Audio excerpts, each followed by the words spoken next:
ভাই আমি এত বড় হয়ে গেলাম এখনো পর্যন্ত এই ছোটা ভীম কার্টুনটার কোনো মানে বুঝতে পারলাম না। প্রথমত হচ্ছে এই ভীম, রাজার কাছ থেকে এত সোনা গয়না এত কিছু পাচ্ছিস, একটা জামা প্যান্ট কিনতে পারলি না?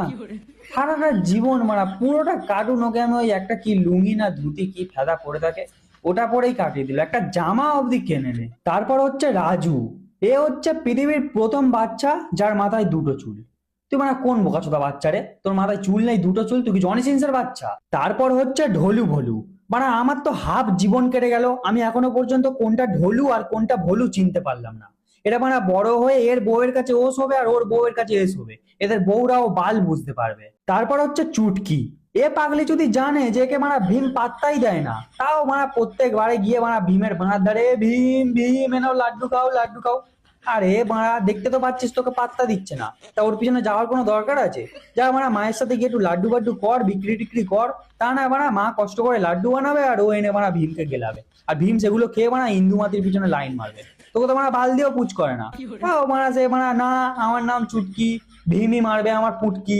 তারপর হচ্ছে ঢোলাকপুরের রাজা, কি বেশ নাম ছিল পাগলা চোদাটার, ও ইন্দো বর্মা, হ্যাঁ ইন্দো বর্মাই ছিল মনে হয়। যাই হোক, তো ও হচ্ছে পৃথিবীর সব থেকে থার্ড ক্লাস রাজা। ওর কোনো ও অকম্মা ঢেকি, ও কোনো কাজেরই না ও শুধু বসে থাকবে রাজ্যে, যখনই কোনো বিপদ আপদ আসুক, ছোটখাটো চুরি ছিনতাই যাই হোক, যাও ভীম কো বুলা কাল লাও। আরে বোকাচোদা, ভীম কি তোর ভাতার নাকি সে কেন সবকিছু করবে? তুই তাহলে কি মনোমাতে রাজা হয়েছিস? তাকে রাজা বানিয়ে দে। তারপর ভীম আসলে তাকে এরকম করে বলবে, তুমি দেখো ভীম ম্যা ক্যা করু।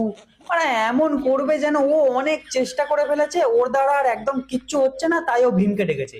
কিন্তু না, ও কিন্তু বালও ছেড়ে নে, ও চেষ্টাই করে নে, ও ডাইরেক্ট কিছু হলে ডাইরেক্ট ভীমকে, ভীম কো বুলা কাল লাও।